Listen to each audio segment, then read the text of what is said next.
My fingers went numb the instant they touched that bottle. A sudden cold wave crashed through my body, starting from my fingertips and flooding my chest like Arctic water. There it was, half-empty men's lubricant nestled between my wife's lipstick and a pack of morning-after pills. Screaming a truth so loud I could barely breathe. Time froze. My heart hammered against my ribs as though trying to escape the knowledge now searing through my brain. 5 years of marriage, countless promises, all the nights I'd worked late to build our future. All of it crystallized into this single devastating moment of clarity. I didn't shatter the mirror or punch the wall like they do in movies. Instead, something deeper and more dangerous happened inside me. A steel door slammed shut. My hand didn't shake as I carefully placed the damning evidence back exactly where I found it. My face revealed nothing as I slowly zipped her designer bag closed. "Is everything okay up there?" Alice called from downstairs, her voice honey-sweet with practiced innocence. "Just looking for my charger," I answered, my tone perfectly normal, while my world imploded. That night, as she slept beside me, the same body that had been with another man just hours earlier, I made a silent vow that would change both our lives forever. She thought she was clever. She thought I was blind. But she had no idea what she had just awakened. As I tossed my keys onto the kitchen counter, I noticed my phone blinking its final warning before shutting down. My charger was packed in my gym bag in the trunk, and honestly, I was too damn tired to go back out to get it. Alice and I use the same type of charger, so I figured I'd borrow hers until morning. Our house was quiet. Alice had texted earlier saying she'd be working late again, the third time this week. Something about an insurance claim that needed urgent processing. I'd stopped asking for details months ago. The conversation always felt rehearsed anyway. I walked into our bedroom and spotted her handbag on the dresser. It was one of those oversized designer things that cost more than my first car. Alice had always been particular about her possessions, but she'd never minded me borrowing her charger before. I unzipped the main compartment and started rummaging through it. Wallet, makeup bag, a stack of business cards, her planner, but no charger. I checked the side pockets and finally found a small zipper compartment I hadn't noticed before. I pulled it open, expecting to find the charger. Instead, my fingers wrapped around a small plastic bottle. I pulled it out and stared at it for a long moment, my brain refusing to process what I was seeing. It was men's lubricant, expensive stuff based on the brand, and the bottle was half empty. Next to where it had been sitting was a small package of morning-after pills, still sealed but clearly intended for use. I stood there, the bottle in my hand, suddenly feeling like it weighed 100 pounds. This wasn't something Alice would use with me. We hadn't been intimate in nearly 2 months, and even before that, we'd never used this particular brand. Besides, we'd been married for 5 years, and Alice had an IUD. We hadn't used morning-after pills since college. My throat tightened as other memories surfaced. The late nights at work, the sudden business trips, the way she took her phone with her everywhere, even to the bathroom. How she'd changed her phone password recently without telling me why. "It's nothing," I told myself out loud. "There's got to be an explanation." But deep down, I knew. I'd known for weeks, maybe months, but hadn't wanted to face it. Now, holding physical evidence, I couldn't hide from the truth anymore. I carefully placed the lubricant back exactly where I found it, zipped up the bag, and walked to the kitchen. I poured myself 3 fingers of whiskey and drank it in one go. Then I sat at our kitchen island, in the dark, and thought about what to do next. Most guys would confront their wives immediately, throw the evidence in their faces, and demand explanations through tears or rage. But that wasn't me. I'd always been the calculating type. It's what made me good at my job. When a problem comes up, you don't react emotionally. You assess, plan, and then execute. So that's what I did. I finished my whiskey, went to the garage, found my old charger, and plugged in my phone. Then I went to bed, pretending to be asleep when Alice came home around midnight, smelling of unfamiliar cologne and mint gum. The next morning, I woke up early and went for a run, something I hadn't done in months. As my feet pounded the pavement, my mind cleared. By the time I returned home, sweaty and breathless, I had a plan. Alice was in the kitchen making coffee when I walked in. She looked surprised to see me up so early on a Saturday. "You went running?" she asked, pouring a cup and sliding it toward me. "Yeah," I said, taking the coffee. "Thought I'd get back into it." "That's great," she replied, her smile not quite reaching her eyes. "I've got to head into the office for a few hours today. We're still dealing with that Thompson claim. Probably won't be back until dinner." I nodded, watching her over the rim of my mug. She was dressed nicely, too nicely for a Saturday at the office. Her makeup was perfect, her hair freshly styled. "No problem," I said casually. "I've got some errands to run anyway." She seemed relieved that I didn't question her plans. After she left, I showered, dressed, and then got to work. First stop, a small electronics store on the other side of town. I bought a GPS tracker, small enough to slip into her car, and a few mini cameras that could be hidden around our house. The sales guy gave me a knowing look as he rang me up. "Wife cheating?" he asked bluntly. I stared at him, surprised by his directness. He shrugged. "Sorry, man.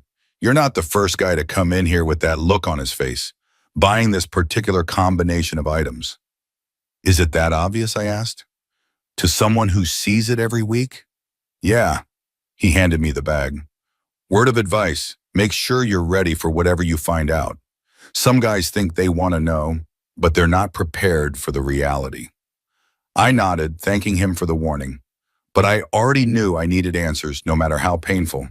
When I got home, I installed the cameras in strategic locations, our bedroom, the living room, and the entryway. I wanted to see who might be coming into our house when I wasn't around. Then I drove to her office building and waited in the parking lot. After about an hour, I spotted her car, but it wasn't parked in the company lot. It was across the street at a small hotel. I felt my stomach drop, but I forced myself to remain calm. I took pictures of her car in the hotel parking lot, noting the time and date. Then I drove home and installed the tracking app on my phone, linking it to the device I'd placed in her car. Finally, I downloaded software that would allow me to see her text messages and call history. It felt invasive, and part of me hated doing it, but I needed evidence. Not just for myself, but for what I suspected would eventually become a legal battle. Over the next 2 weeks, I gathered information methodically. I learned that Alice was seeing someone named Harry Wilson, a colleague from her department. They weren't even particularly discreet, meeting at the same hotel 3 times a week, usually during lunch or after work. They exchanged dozens of messages daily, some of them explicit enough to turn my stomach. I discovered that their affair had been going on for at least 4 months. I found hotel receipts in her email, reservations made under his name. I even uncovered a secret email account where they'd been planning a weekend getaway to Cancun, scheduled for our anniversary. Each new piece of evidence was a knife in my chest, but I forced myself to document everything methodically. I saved screenshots, recorded videos, kept a detailed log of their meetings. All the while, I maintained a normal facade at home, discussing mundane things over dinner, watching TV together in silence, sleeping with my back to her. One night, about a week into my investigation, I nearly broke. Alice had gone to bed early, claiming she had a headache. I knew she'd spent her lunch hour with Harry at their usual hotel. I had the photos to prove it. As I sat alone in our kitchen, nursing a whiskey, the full weight of her betrayal crashed down on me.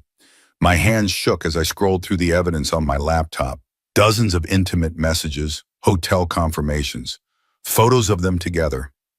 In one particularly painful image, Alice was laughing as Harry whispered something in her ear, her expression more alive than I'd seen in months. I slammed the laptop shut and hurled my glass against the wall, watching it shatter into glittering shards. The sound was satisfying, a physical manifestation of my broken trust. I stood there, breathing heavily, staring at the amber liquid dripping down our pristine white wall. "Michael?" Alice's voice came from the stairs. "What was that noise?" I quickly composed myself. "Sorry," I called back, my voice surprisingly steady. "Knocked over a glass. Go back to sleep." I heard her hesitate, then retreat back upstairs. I cleaned up the mess methodically, picking up each shard of glass, wiping away every drop of whiskey. By the time I finished, my hands had stopped shaking.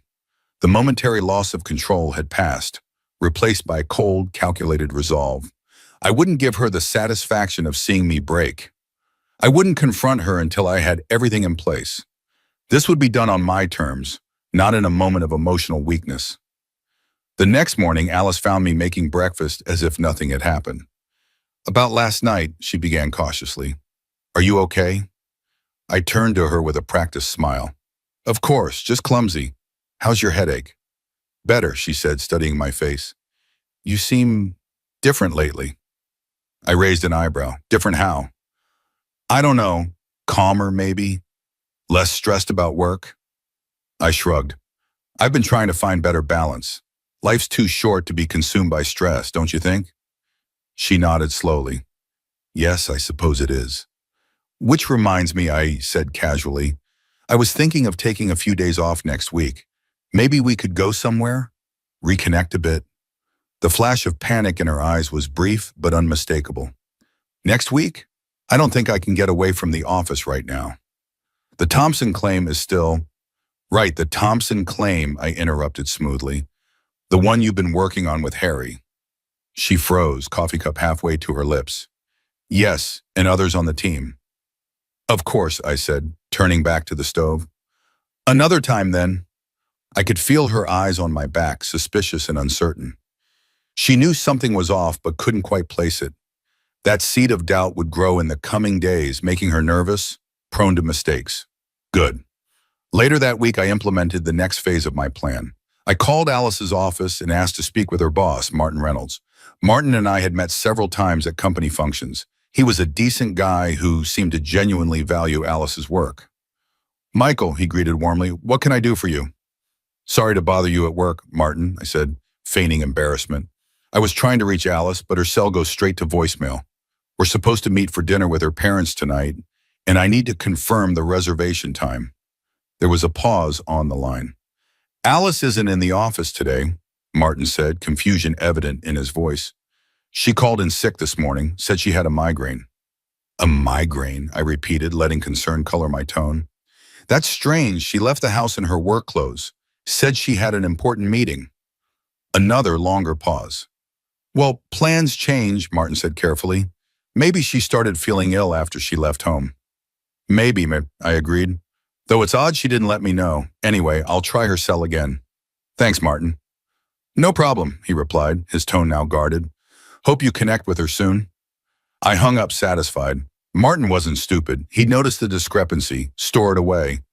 It might not mean anything on its own, but combined with the evidence I planned to submit to HR, it would form part of a damning pattern.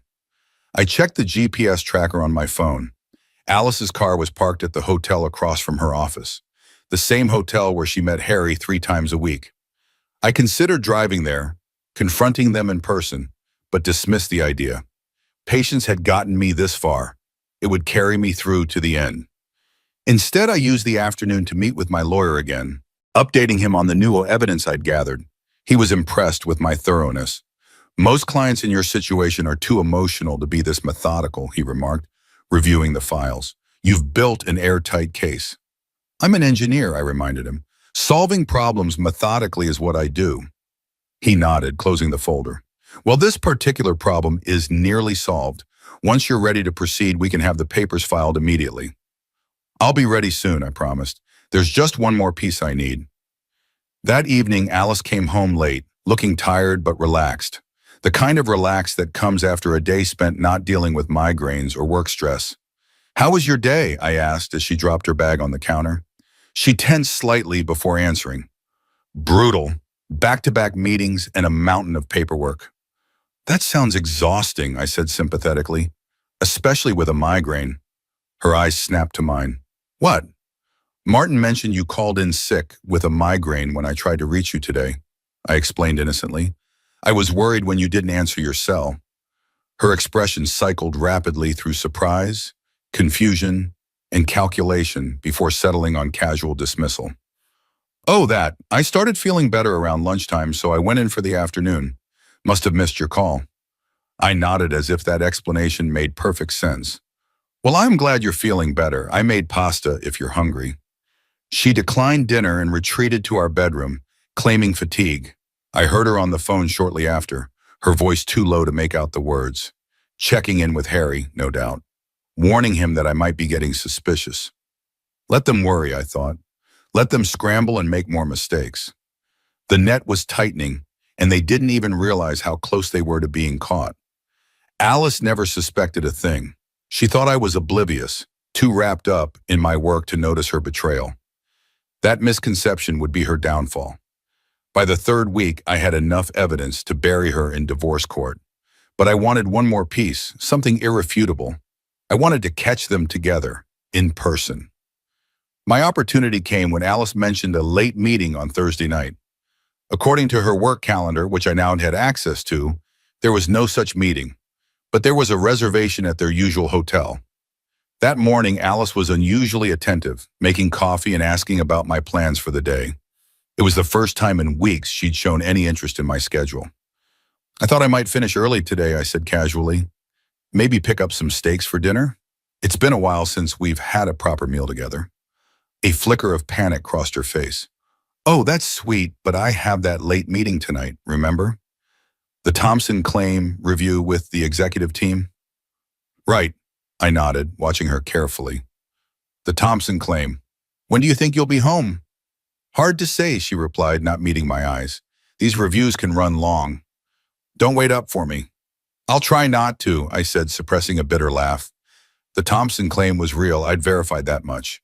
But the review meeting was entirely fictional. Her calendar showed she'd be in a personal appointment from 7:00 p.m. to 9:30 p.m. After she left, I prepared meticulously for the evening ahead. I packed my camera with the telephoto lens, checked that the GPS tracker on her car was working, and reviewed my plan one final time. Today was the day I'd get the last piece of evidence I needed, the one that would make her betrayal undeniable even to her. I left work early, telling my team I had a doctor's appointment. In reality, I drove to the hotel and found a discreet spot in the parking lot with a clear view of the entrance. The waiting was excruciating, each minute stretching endlessly as I sat alone with my thoughts. I questioned myself repeatedly. Was I taking this too far? Should I have confronted her weeks ago, saved myself this extended torment? But every time doubt crept in, I reminded myself why I was doing this. This wasn't just about gathering evidence for a divorce. It was about taking back control of my life, about making sure Alice couldn't twist the narrative or paint herself as the victim. At 7:30 p.m., Alice's car pulled in. 5 minutes later, a black Audi followed, Harry's car. I recognized him from company photos I'd found online. Tall, dark-haired, with the smug look of someone who thought they were smarter than everyone else.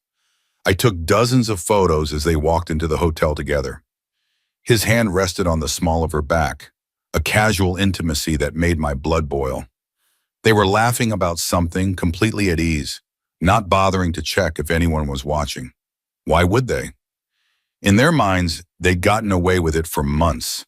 They were untouchable. As they disappeared into the hotel, a wave of nausea hit me. The physical reality of their affair.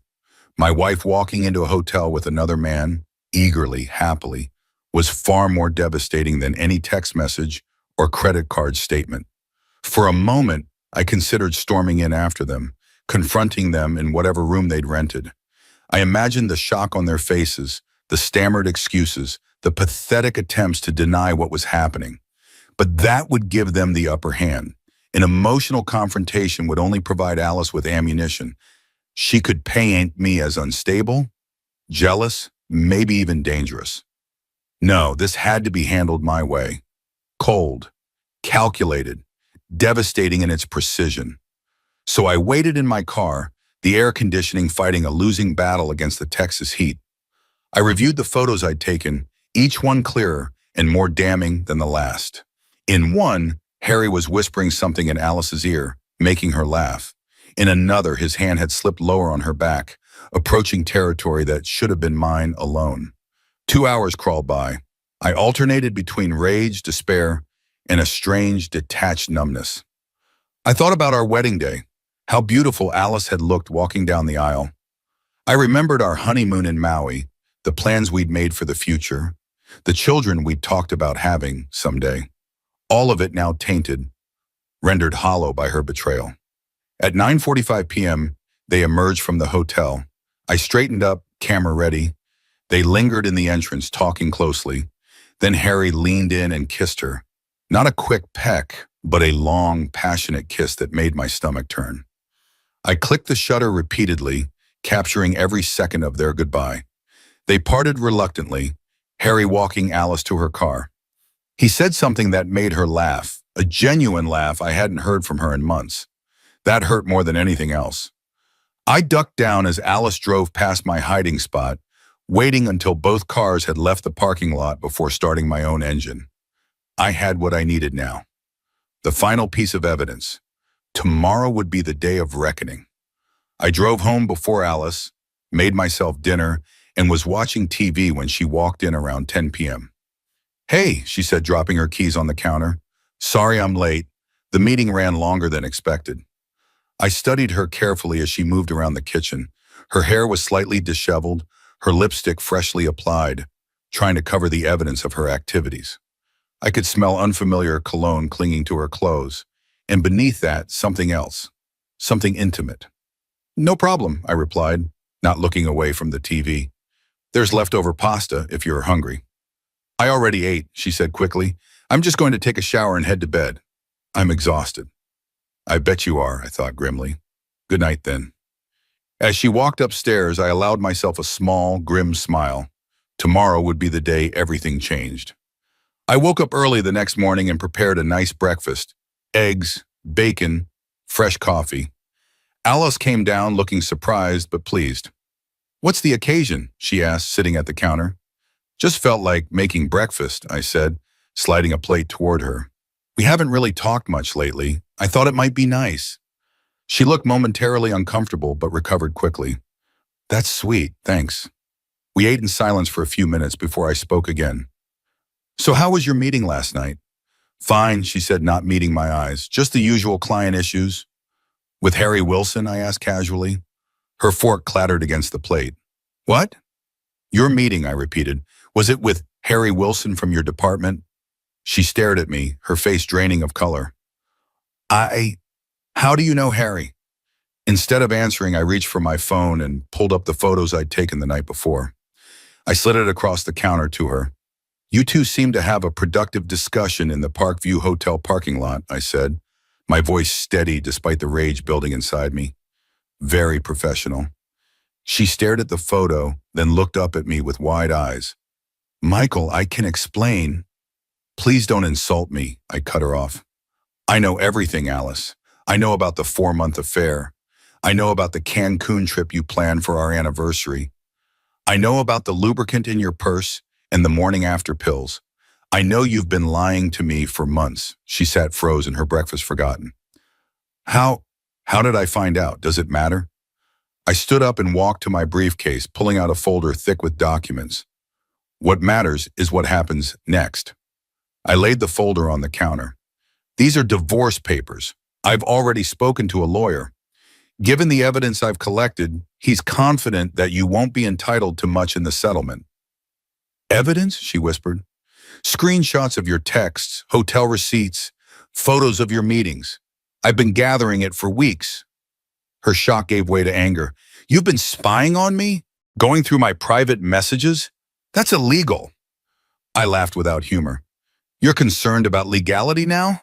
After betraying our marriage vows? That's rich, Alice." She stood up abruptly, sending her chair skidding backward. "You had no right to invade my privacy like that. And you had no right to betray my trust." I shot back, my composure finally cracking. "What did you think would happen, Alice? That I'd never find out? That I'd just keep working 60-hour weeks while you screwed your colleague in hotel rooms I paid for with my credit card?"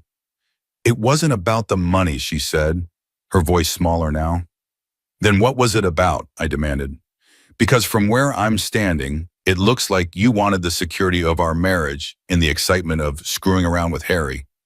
You wanted everything, and you didn't care who got hurt." "It wasn't supposed to happen," she said, her voice breaking. "Harry and I, we connected in a way that—" "Spare me the details," I interrupted. "I don't care about your connection. I don't care why it happened. All I care about is that it's over. Our marriage, the lies, all of it. You can't just end things like this," she protested, tears welling in her eyes. "We need to talk about this. We could try counseling or there's nothing to talk about. You made your choice when you decided to sleep with him. Now I'm making mine. I pointed to the papers. You have until Monday to sign those and move out. Move out? She repeated incredulously. This is my house too. Actually, it's not, I said calmly. The mortgage is in my name. I owned it before we got married, remember?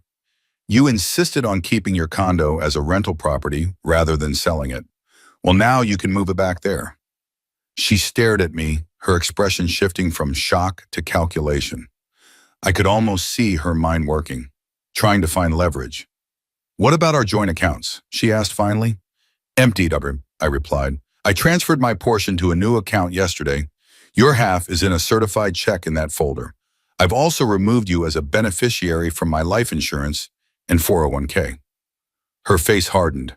You've thought of everything, haven't you? I learned from the best, I said coldly. You've been planning your exit for months. The secret email account, the separate credit card. Did you think I wouldn't notice eventually? She paced the kitchen, running her hands through her hair in frustration. This is insane. You're acting like I'm some kind of criminal. Aren't you? I asked quietly. You systematically deceived me. You lied to my face day after day. You betrayed every promise we made to each other. What would you call it? A mistake, she said, her voice trembling. A terrible mistake that I regret. You regret getting caught, I corrected her.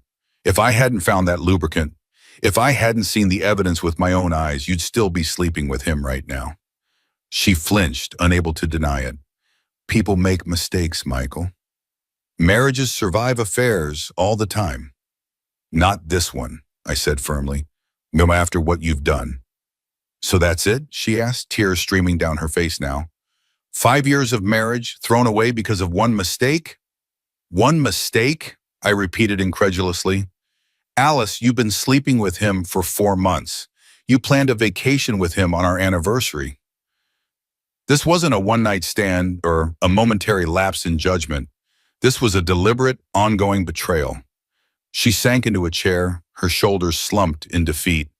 For a moment, I almost felt sorry for her. Almost.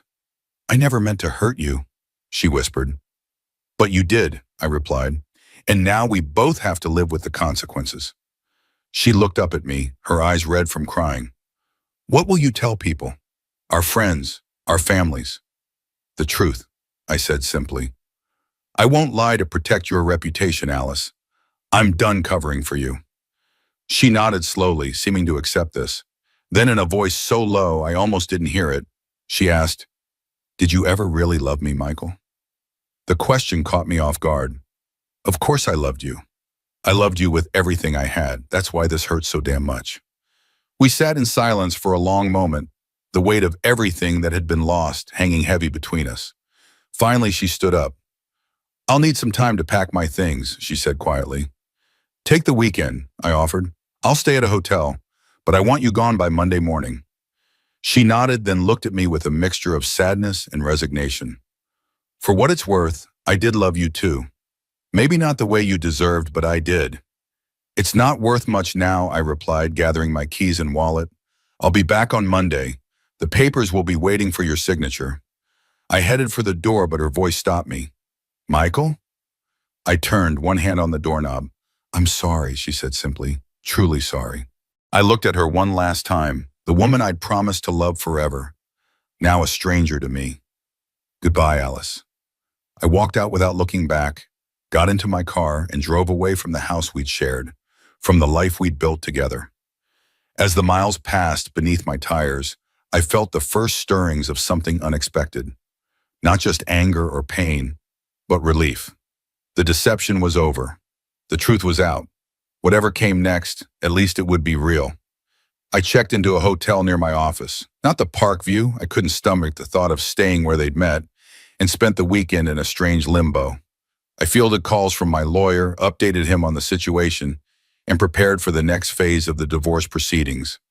I ignored Alice's texts and calls, each one more desperate than the last.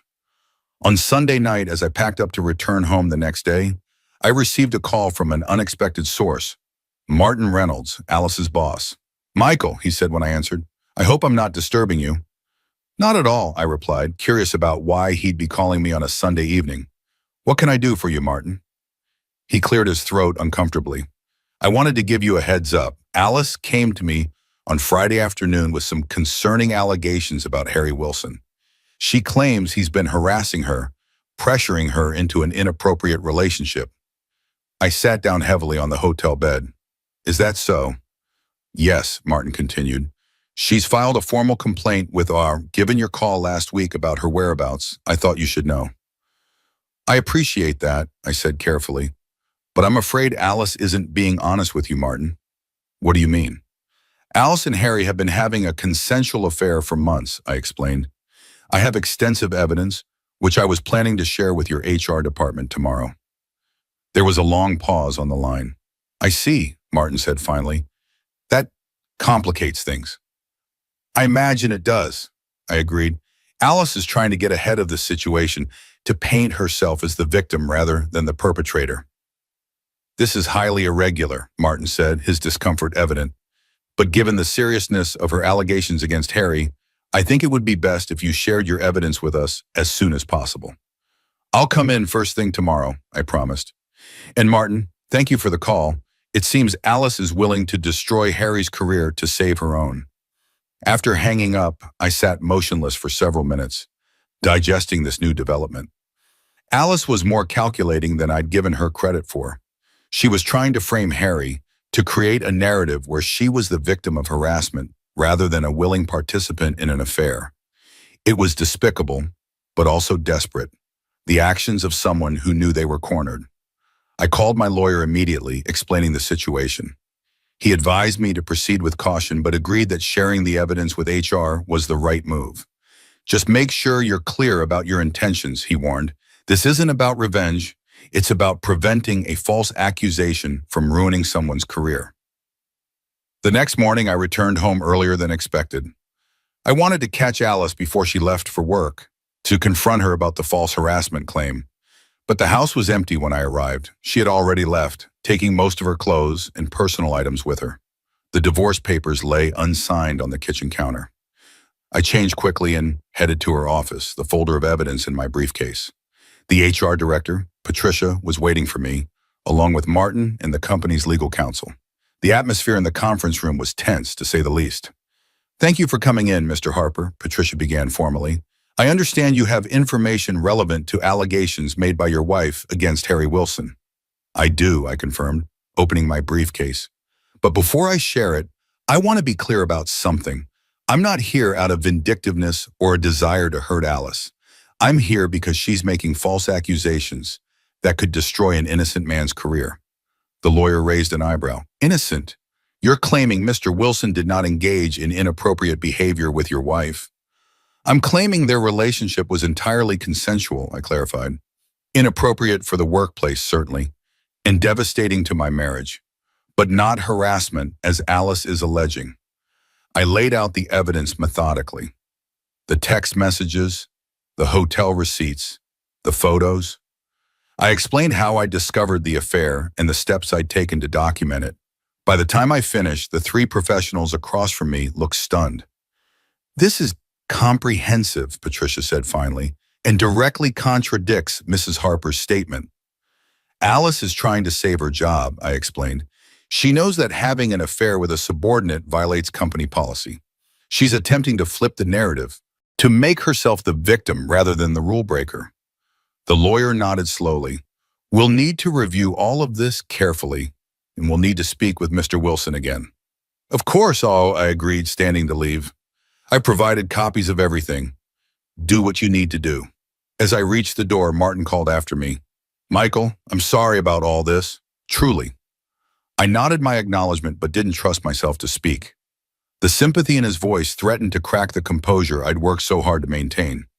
In the hallway outside, I nearly collided with Harry, who was heading toward the same conference room, looking confused and slightly worried. Our eyes met briefly, and I saw recognition dawn on his face, followed quickly by fear. I smiled politely and continued walking. The meeting with Alice's HR department was brief but productive. I handed over selected evidence of the affair, carefully redacted to hide the more explicit details. The HR director, a stern woman named Patricia, reviewed everything with a grimace. "This is a clear violation of our fraternization policy," she confirmed, "especially since Mr. Wilson reports directly to your wife. We'll be conducting a full investigation." "I appreciate your professionalism," I said, standing to leave. "I just thought you should be aware of the situation." "Mr. Harper," she called as I reached the door. "For what it's worth, I'm sorry this happened to you." I nodded my thanks and left, feeling a strange sense of closure. On my way out, I passed Harry in the hallway. He was heading toward the HR department, looking confused and slightly worried. Our eyes met briefly, and I saw a recognition dawn on his face, followed quickly by fear. I smiled politely and continued walking. By the end of the week, Alice had signed the divorce papers. Her lawyer had advised her that fighting would only drag out the inevitable and potentially damage her reputation further. She'd already been placed on administrative leave pending the HR investigation, and Harry had been transferred to another department. I received a text from her late Friday night. "I never meant to hurt you. I hope someday you can forgive me." I didn't respond. There was nothing left to say. The divorce was finalized in record time, thanks to Alice's cooperation and my meticulous evidence. I kept the house and my assets. She kept her condo and her portion of our savings. It was as clean a break as possible under the circumstances. Word spread quickly among our friends. Most took my side, especially after learning the details. A few remained neutral, unwilling to choose between us. Only one, Alice's college roommate, accused me of being vindictive and ruthless. I didn't bother defending myself. People would believe what they wanted to believe. 2 months after the confrontation, I ran into Harry at a gas station. He looked terrible, unshaven, tired, his clothes wrinkled. He approached me cautiously. "Michael," he said, his voice hoarse, "can we talk?" I considered ignoring him but decided to hear what he had to say. "Make it quick." "I wanted to apologize," he said, looking at the ground. What I did, it was wrong. I've lost my promotion, my reputation, and for what? She left me too, you know." "I'm not surprised," I replied, unsympathetic. "Alice always had a talent for self-preservation." He nodded miserably. "She said it was too complicated now, that we'd made too many mistakes. She's moved to Dallas, took a job with a different company." I hadn't known that, but I didn't let my surprise show. "Is that all?" "No," he said, meeting my eyes finally. "I wanted to ask, how did you find out? We thought we were being so careful." I almost laughed at the irony. "She kept the lubricant in her purse. I found it when I was looking for a phone charger."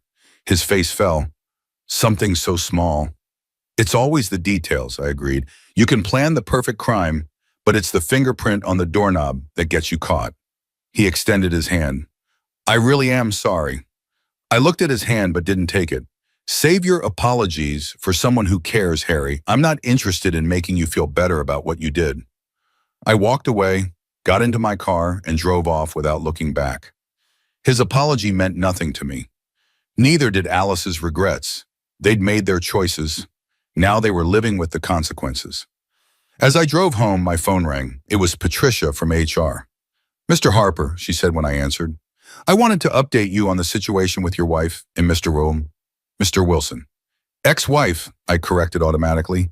"The divorce was finalized last week." "Of course I apologize," she said smoothly. "Well, I thought you should know that following our investigation, both Alice and Harry have been terminated for violating company policy. Furthermore, we've discovered that Alice falsified expense reports to cover some of their meetings." This was news to me. "Falsified reports?" "Yes," Patricia confirmed. "She claimed business lunches and dinners that were actually rendezvous with Mr. Wilson. The company will be pursuing reimbursement." I absorbed this information silently. Even now, Alice was finding new ways to disappoint me. "Additionally," Patricia continued, "Harry has admitted to using company time for their affair and will also face financial penalties. I just wanted you to know that we took this matter very seriously." "I appreciate that," I said, "and I appreciate your professionalism throughout this process." After hanging up, I felt a strange sense of closure. Alice and Harry had both lost their jobs, their reputations, and each other. It wasn't revenge I'd sought, but justice had been served nonetheless. That evening, I received a text from an unknown number. "It's Alice. I know you probably don't want to hear from me, but I wanted you to know I'm truly sorry for everything. I'm starting over in Dallas. I hope someday you can forgive me." I stared at the message for a long time before deleting it without responding. Forgiveness might come someday, but not yet. The wounds were still too fresh, the betrayal too raw. Instead of dwelling on Alice's message, I went to the garage and pulled out some old boxes I'd stored there years ago. In one, I found what I was looking for: brochures and magazines about classic car restoration. It had been a passion of mine in college, one that Alice had always dismissed as impractical and expensive. I flipped through the pages, feeling a familiar excitement stir within me. Maybe it was time to revisit this old dream. Maybe restoring something broken was exactly what I needed right now. The next day, I started browsing online listings for classic cars in need of restoration. I had the time, the space in my garage, and now the freedom to pursue what I wanted. It felt strangely liberating. In the months that followed, I focused on rebuilding my life. I threw myself into work, earning a promotion and a substantial raise. I renovated parts of the house, erasing traces of Alice's presence. I started running regularly again, shedding the weight I'd gained during my marriage. And slowly, the pain began to fade. The betrayal still stung when I thought about it, but those moments became less frequent. I started going out with friends again, accepting invitations I would have declined during my marriage. 6 months after the divorce, I bought a 1967 Mustang Fastback that needed complete restoration. It had been a dream of mine since college, one that Alice had always dismissed as impractical. I converted half the garage into a workshop and spent my weekends covered in grease and rust, methodically bringing the car back to life. It was during this time that I met Olivia. She owned the specialty parts store I frequented for the Mustang restoration. Tall, with curly red hair and an encyclopedic knowledge of classic cars, she was unlike any woman I'd ever dated. Our relationship developed slowly: coffee after I'd pick up parts, then dinner, then weekends spent working on the car together. I was cautious, still raw from Alice's betrayal. Olivia understood and never pushed. She had her own scars from a previous relationship and respected my need for space and time. One evening, as we sat in my garage sharing a beer after a day of work on the Mustang, she asked about Alice.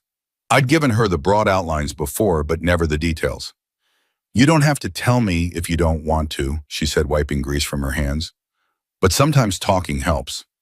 So I told her everything: finding the lubricant, gathering evidence, the confrontation, the aftermath.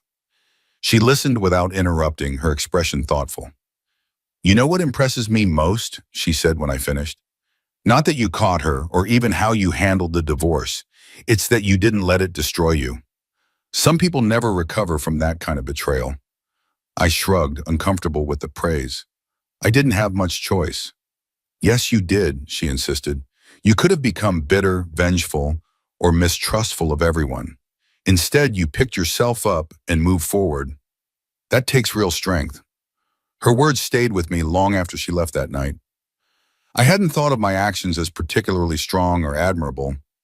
I'd simply done what needed to be done. But looking back, I realized she was right. I had survived something that might have broken a weaker person. A year after the divorce, I received a letter from Alice. It had been forwarded through my lawyer, as she no longer had my address. I almost threw it away unopened, but curiosity got the better of me. Inside was a 6-page handwritten letter. Alice explained that she was in therapy, working through her issues with commitment and honesty. She apologized again for the pain she'd caused and admitted that losing me had been the wake-up call she needed. She didn't ask for forgiveness or reconciliation, just acknowledged the damage she'd done and expressed hope that I was finding happiness. I read the letter twice, searching for hidden agendas or manipulations, but found none. It seemed genuine, a product of real reflection and regret. I folded it carefully and put it in my desk drawer, unsure how I felt about it. That night, I called Olivia and asked if she wanted to come over for dinner. As we ate on the patio, watching the Texas sunset, I told her about the letter. "Are you going to respond?" she asked, her voice carefully neutral. I shook my head. No, there's nothing left to say, but it did give me some closure, I think. She nodded, understanding in her eyes. Closure is good. It lets you move on completely. I already have, I said, reaching for her hand across the table. I moved on the day I found that lubricant in her purse. Olivia smiled, squeezing my fingers. Then you're a stronger person than most. Later that night, watching Olivia sleep peacefully beside me, I realized how completely my life had transformed. The woman who'd broken my trust was now just a fading memory, while this vibrant, honest person beside me represented everything I'd been missing. The next morning, I took Alice's letter out of my desk and fed it into the shredder without a second thought. Then I went to the garage where Olivia was already tinkering with the Mustang's engine, her hair tied back, completely absorbed in her work. Ready to get this old girl running? She asked, looking up with a smile that warmed me from the inside out. Absolutely, I replied, rolling up my sleeves. Let's bring her back to life. And as we worked side by side, I realized something important. Finding that lubricant hadn't just exposed a betrayal, it had freed me from a relationship that was never truly honest. Sometimes destruction is necessary for rebirth. Sometimes endings are really beginnings in disguise. I thought about the title of this story, how I found men's lubricant in my wife's bag and didn't make a fuss, but secretly replaced it with something else. The truth is, I didn't replace the lubricant with anything. I replaced the life I thought I wanted with one I actually deserved, and that has made all the difference. 2 years after the divorce, I received an unexpected email from Patricia, the HR director at Alice's former company. We'd kept in occasional contact, professional courtesy more than friendship. Her message was brief but illuminating. Thought you might find this interesting. Harry Wilson was fired yesterday for inappropriate conduct with another married employee. Some people never learn. Hope you're well. I stared at the screen, feeling a complex mix of emotions. Part of me felt vindicated. Harry hadn't changed, despite his tearful apology at the gas station. Another part felt sad for the new victim and her unsuspecting spouse. But mostly I felt profoundly grateful that I'd escaped that cycle of betrayal and deceit. I forwarded the email to my lawyer with a simple note. Karma. He responded with a thumbs up emoji. That evening, as Olivia and I worked on the final touches of the Mustang's restoration, I told her about Harry. Not surprising, she said, adjusting the carburetor. People like that rarely change their patterns. Do you think Alice knows? I asked, surprised that I even cared. Olivia shrugged. Probably. Bad news travels fast in professional circles. I nodded, focusing on polishing the dashboard. We worked in comfortable silence for a while before Olivia spoke again. You know, tomorrow's the big classic car show in San Antonio. We could enter the Mustang if you think she's ready. The car was gorgeous, restored to its original glory, with gleaming red paint and an engine that purred like a satisfied cat. It had been a labor of love for both of us, consuming countless weekends and evenings. She's ready, I confirmed, but are you ready to share her with the world? Olivia laughed. I didn't spend 18 months rebuilding this beauty just to hide her in your garage. The next day we drove the Mustang to San Antonio, turning heads all along the highway.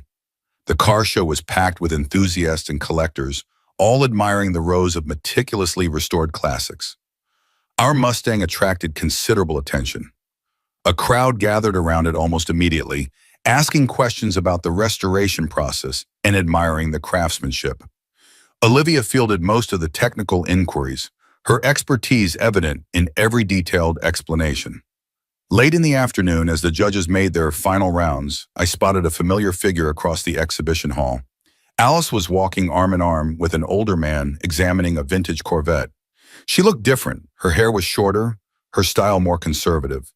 The man beside her was distinguished looking, with silver hair and an expensive watch that caught the light as he gestured toward the car. I froze, unsure whether to acknowledge her or pretend I hadn't seen her. Before I could decide, she looked up and our eyes met. Recognition flashed across her face, followed by uncertainty. After a moment's hesitation, she whispered something to her companion and made her way through the crowd toward me. Michael, she said when she reached me, her voice careful. I didn't expect to see you here. Likewise, I replied, keeping my tone neutral. I didn't know you were interested in classic cars. She glanced toward the silver-haired man, who was still examining the Corvette. I'm not, really. Robert is the enthusiast. I'm just along for the ride. She paused, seemingly gathering courage. You look well. I am well, I confirmed. Very well, actually. An awkward silence stretched between us. Finally, she gestured toward the Mustang. Is this yours? It's beautiful. Yes, I said, feeling a surge of pride. My girlfriend and I restored it together.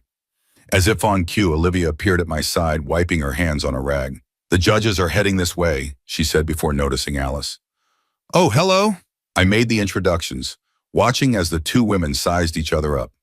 Alice's expression was unreadable, but I caught a flicker of something, regret perhaps, or simple curiosity in her eyes. Your restoration work is impressive, Alice said to Olivia. Michael always talked about wanting to restore a classic car, but I never thought he'd actually do it. He did more than talk, Olivia replied, her voice friendly but with an undercurrent of protectiveness. He rebuilt the entire engine himself. Alice nodded, then glanced back at her companion, who was now looking around for her. I should go. It was good to see you, Michael. You too, I said, surprised to find that I meant it. The sight of her no longer sparked anger or pain, just a distant recognition of someone I used to know. As she walked away, Olivia slipped her hand into mine. Ex-wife? Yes, I confirmed. First time I've seen her since the divorce. And how do you feel about that? She asked carefully. I considered the question, searching for the truth. Indifferent, mostly. Like running into an old colleague you weren't particularly close to. She studied my face, then smiled. Good, because the judges are about to announce the winners, and I need you focused on our baby, not ancient history.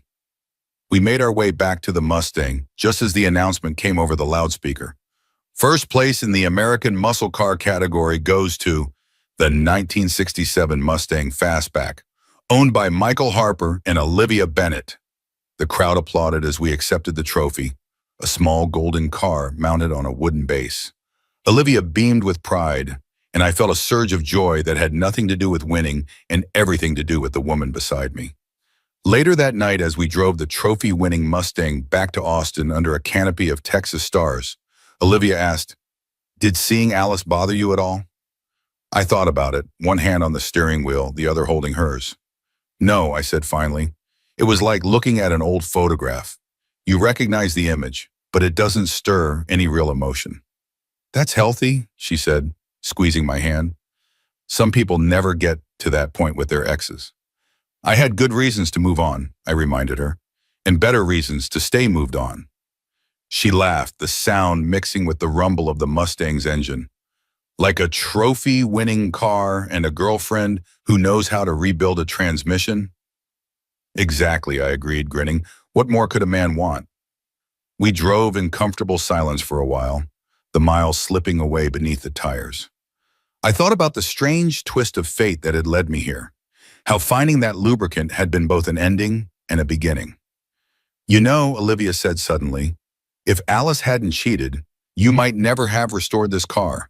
You might still be in an unhappy marriage, living someone else's idea of your life. True, I acknowledged, though I'd prefer she'd just asked for a divorce instead of cheating.